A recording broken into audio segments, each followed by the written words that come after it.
Pemirsa, seorang pria di Pati, Jawa Tengah ditetapkan sebagai pembunuh istrinya setelah mendapatkan penganiayaan berat pasca melahirkan anak ketiga. Ironisnya, kematian korban baru diketahui setelah 2 hari meninggal dunia di rumahnya dengan kondisi memeluk anak bungsunya serta 2 anaknya yang masih balita memeluk ibunya.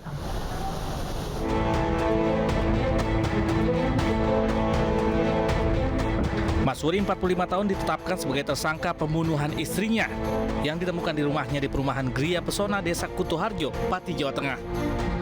Berdasarkan hasil pemeriksaan polisi, pelaku mengaku sering melakukan kekerasan dalam rumah tangga kepada istrinya. Terakhir, pelaku menganiaya istri pada Jumat 9 Juni 2023. Belum genap sebulan korban melahirkan anak ketiganya. Berdasarkan hasil otopsi, kematian korban akibat tidak mampu menahan rasa sakit yang dideritanya akibat berulang kali dianiaya suaminya. Kepada polisi, pelaku mengaku perbuatan kasarnya dipicu rasa cemburu karena tidak boleh melihat ponsel korban hingga pelaku curiga korban berselingkuh. Kita lakukan pemeriksaan intensif terhadap pasangan korban, ya, inisial M, dan di situ M memang menjelaskan bahwa dia melakukan pemukulan terhadap pasangan atau korban ini. Berarti KDRT?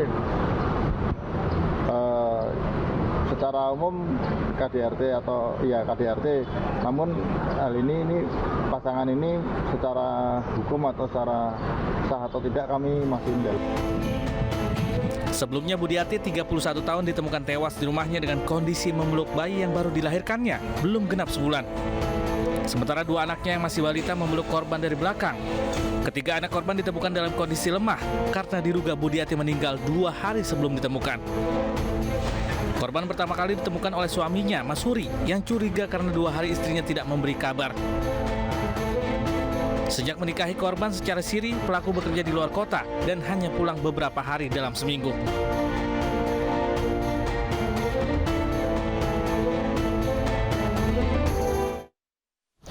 Untuk membahas lengkapnya sudah bergabung bersama kami Kasat Reskrim Polresta Pati, Kompol Ongkoseno Grandiarso Sukahar.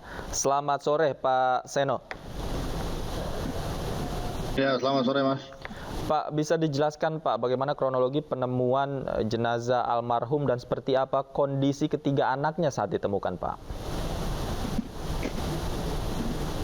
Ya, jadi kami mendapat laporan dan menemukan adanya mayat korban perempuan ini pada hari Rabu malam, ya. Kemudian pada saat itu ditemukan oleh para tetangga korban, dan untuk ketiga anaknya juga diselamatkan oleh para tetangga korban, di mana yang anak terakhir atau yang masih belum berusia 1 bulan itu dibawa dan dirawat di rumah sakit. Dan untuk kedua anaknya yang balita itu pada saat kejadian itu kemudian langsung dievakuasi dan dirawat oleh tetangga-tetangganya. Pada saat olah TKP pun pada saat itu kita juga sambil membawakan dot bayi beserta susunya pada minumkan ke 2 balitanya yang dirawat oleh tetangganya. Oke. Kemudian kami di sana juga melakukan olah TKP, melakukan pemeriksaan intensif terhadap pasangan atau suami korban, ya. Dari situ kemudian kita bisa menemukan fakta bahwa korban mengalami penganiayaan berupa pemukulan dari sang suami, tepatnya di area kepala, dan hal itu juga sesuai dengan hasil otopsi, di mana penyebab kematian daripada korban ini adalah adanya luka di kepala, utamanya adalah luka di dalam. Oke. Kemudian petunjuk apa, Pak, yang kemudian diduga kuat mengarahkan bahwa kematian dari istrinya ini adalah perbuatan dari suaminya sendiri?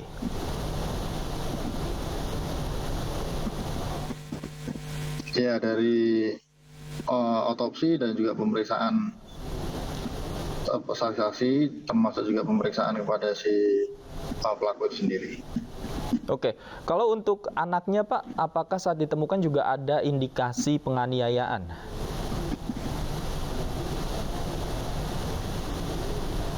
Pada saat kita temukan tidak ada indikasi penganiayaan. hanya terhadap ibunya saja, Pak ya? Iya, betul. Ya. Oke, kalau untuk motifnya Pak, ini informasi yang kami dapatkan bahwa pelaku cemburu terhadap istrinya karena bekerja di luar kota dan jarang bertemu. Betul seperti itu Pak? Ya, keterangan dari pelaku memang alasannya dia sampai menjadi emosi terhadap korban karena pelaku ingin melihat HP korban namun tidak diizinkan oleh korban. Kalau untuk penganiayaannya sendiri, sebelumnya juga sudah sempat terjadi beberapa kali, Pak? Ya, beberapa kali sudah pernah juga dilakukan oleh pelaku, baik itu menurut keterangan pelaku maupun ada saksi-saksi tetangga korban yang juga pernah melihat korban dalam kondisi lebam, utamanya di sekitar awal bulan Juni ini. Oke, untuk saat ini kondisi anak-anaknya seperti apa, Pak?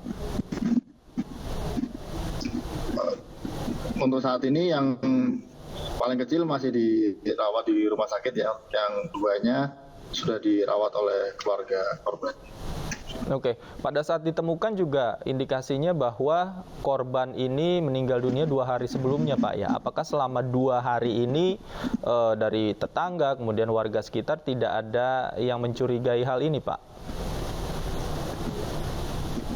Tidak ada ya, jadi memang betul-betul selama kurun waktu sampai diketemukan itu ketika anaknya memang menjadi kurang asupan makanan. Oleh sebab itu pada saat ditemukan langsung dievakuasi dan dirawat oleh tetangganya.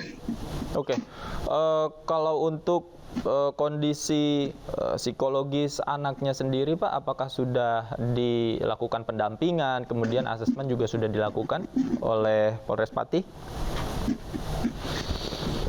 Itu sudah kami rencanakan, namun untuk saat ini masih fokus pada recovery kesehatan dan gizinya dulu. Oke. Nanti sambil berjalan ya. Oke. Terakhir kami Pak. berencana untuk ada asesmen psikolog. Baik, terakhir Pak Seno, ancaman hukuman yang akan dikenakan kepada pelaku? Ya, kami kenakan pasal 338 subsidi 351 ayat 3 KUH pidana dengan ancamannya di atas 5 tahun. Baik, terima kasih Kompol Ongkoseno Grandiarso sudah bergabung bersama kami di iNews Sore. Selamat sore.